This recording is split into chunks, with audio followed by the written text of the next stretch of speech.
Welcome back, everyone. We're continuing our journey through Japanese spirits this week with another offering from Nikka. This time we're looking at the Nikka Frontier. Last time we looked at the Nikka Black Clear, which is their entry-level blended whiskey, and only 37%. Technically, it wouldn't even pass as a whiskey in most legal definitions outside of Japan.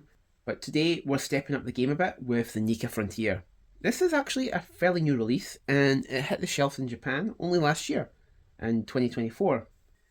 Like Nikka Black Clear, it's a blended whiskey, but unlike its predecessor, this one actually comes in at a much stronger ABV at 48%. So if we look at the bottle, with a nice N in front, we got here alcohol 48%. It is also allegedly non-chill filtered, according to many of the press releases from the time of its release. One of the most exciting things about this whiskey, to me personally, is that Nikka has actually confirmed that the key malt in this blend is a heavily peated malt from the Yoichi distillery in Hokkaido. And that makes up about 51% or so, give or take a bit, of this blend. The other 49% is still a mystery. It could be a mix of green whiskey from Miyagikyo and malt whiskey from Ben Nevis. We don't really know, but that's probably likely. Ben Nevis being a whiskey distillery from Scotland that Nikka also own. It also means that this is technically not a Japanese whiskey by the new legal definitions that came in a few years ago. Technically, it's a world whiskey. Kind of like the Suntory Owl in a sense. In this case, it's only using whiskey from one other distillery outside of Japan. Now, why did I say that it's exciting that Yoichi malt is used in this and is such a big part of it?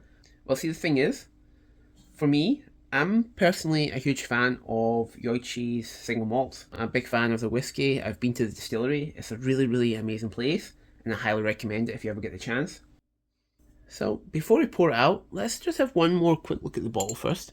It's a really nice bottle, as you can see here. It's got quite a sturdy glass bottom. Turn it around, big N in the front for Nikka. Quite a modern label, modern looking bottle. Okay, there we go. It's also, like most Japanese whiskies, it's got a plastic screw cap. The screw cap's quite sturdy, like most rather premium Japanese whiskies. Plastic, but quite sturdy. Yeah, it's a nice bottle overall. So, shall we open this up and taste it now? Yeah, I do really appreciate the fact that they released a blended whiskey at 48%. A lot of distilleries tend to not really do that. They tend to go for blended whiskies that are usually about 40%, 43 maximum, as we saw with the Nikka Black Clear. That even went down to 37%. Anyway, poured it out. So let's look at it in the glass. As we can see here, it's got a really nice golden colour, if you can see a bit closer. The colour's really nice in this. It's maybe a little bit lighter than the Nikka Black Clear, but I'm not sure. Maybe similar. It's non-chill filtered. I would never mention anything about colouring being added, so I don't know about that. If we look at the legs in the wall of the glass, as you can see here, they're actually pretty nice. You can tell just by looking at this that the ABV is quite high. They stick to the wall really well, quite thick, don't really break. That's really good. It's good to see. I mean, it's as strong as it says in the bottle. Let's now nose this. So one of the first things I noticed about this is that there's a really, really strong aroma of big, ripe, red apples. Behind that, there's some smoke as well. It's like the lingering embers of a bonfire. Just still slowly burning away. There's also more of a, I guess kind of like a beachy vibe too going on there. Like there's some sea water.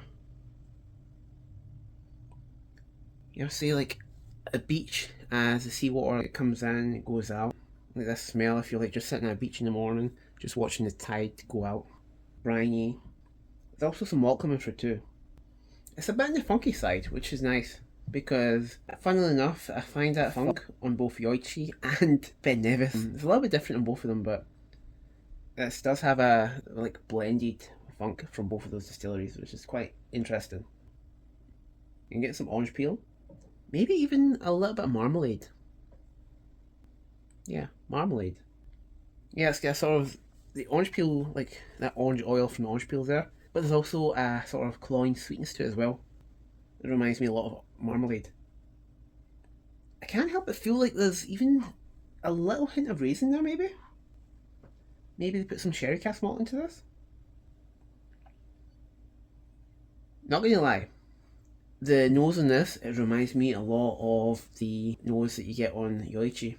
Sadly, the bottle I had of that, unfortunately, didn't make it past 2023. It's a shame, because it would have been nice to compare it. It would be nice to like do a nice side-by-side comparison of the Yoichi single malt and this together, just to see how much of that nose is actually from Yoichi. And I do have another Yoichi bottle I'll check later, but it's a little bit different because that's a distillery exclusive. Anyway, it smells really good though. I do really like nosing this. So, after nosing it, it's time to taste it and see how it actually performs in terms of taste. The nose is really good. It's actually quite malt forward in the nose, so I like that. But it's a blendy whiskey at the end of the day. There's a high percentage of malt in this, but are we going to taste the grain when it comes to the actual tasting itself? Let's see.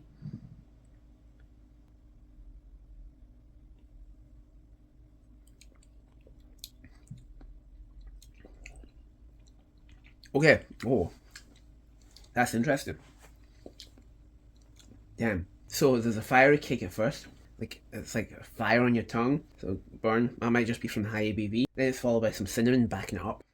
Then right after that, you get a very brief appearance of cornflakes on them. But funnily enough, those cornflakes get absolutely bodied by rich malt. Like funky, rich malt that comes through. And then there's some caramel coming as well. A little bit almonds as well, maybe sliced almonds. And then there's orange peel, candied orange peel, sweet candied orange peel. And I'm getting a little bit of smoke as well, salt and smoke. Taste that again because that smoke's quite light, surprisingly. Came through a lot more in the nose. Yeah, the smoke's sitting in the background. Same with the salt too. The smoke is kind of like an ashy smoke. Yeah, they're not really coming forward. Now as we get to the finish, there's like a raisiny sweetness that comes through on the finish. And then spices again. Mostly cinnamon. Say like a little splash of nutmeg too maybe? But yeah, it's ending sweet and spicy. Like some raisin notes, some baking spices. And it's actually quite long. Way longer than a blend of this price category should have any right to be, really. It's interesting. I'll go one more time. This is really interesting. It's nice in the palate. Really nice in the palate. Can I actually tell if it's a blendy whiskey? Yeah, there is some grainy notes in there. Like I said, I got some cornflakes. The malt does sort of overpower it, but it's there. Almondy. Yeah, sweet and spicy finish. It's really good. Really, really nice. What I'll say though is the mouthfeel in this is really nice. You can feel the burn, like you can definitely feel the burn from the higher ABV for sure. And it's not what I'd call smooth. Like for example, the Nikka Black Clear, that was smooth. That was smooth. And like it was only 37%, so yeah, I'd expect it to be smooth. This is a lot more rough. This is a lot more of a bruiser type whiskey. It's definitely something that's made more for like enthusiasts. But yeah, that higher ABV, and it's actually probably down to the fact that the whiskiness is probably fairly young too. I mean, it's a NAS whiskey, so there's no age statement to it. And the grain whiskey that's in it, it's probably young grain whiskey. But I imagine like maybe like a few drops of water might tame this beast. The nose was quite smoky for the most part, and the palate, it was barely there. It's actually, like, on the palate, it's about as smoky as I would expect the Yoichi to be. At least what I remember about it. But it's not a bad thing, because you got that same sort of influence there. The nose was more smoky than the palate, from what I remember. I'd say though that the smoke, even if it's less intense, it does add a nice sort of subtle layer to it. It sits behind everything else, and while it doesn't interact much, it's there and you know it's there. Quite subtle. Overall though, I'd say this is really actually a solid release from Nikka. It's an enjoyable experience to drink neat, and I'm enjoying this. It's a blendy whiskey, and from what I remember, it only costs around 2,200 yen in Japan, which is what, $15? Like, this is a phenomenal whiskey for $15 if you can get your hands on it.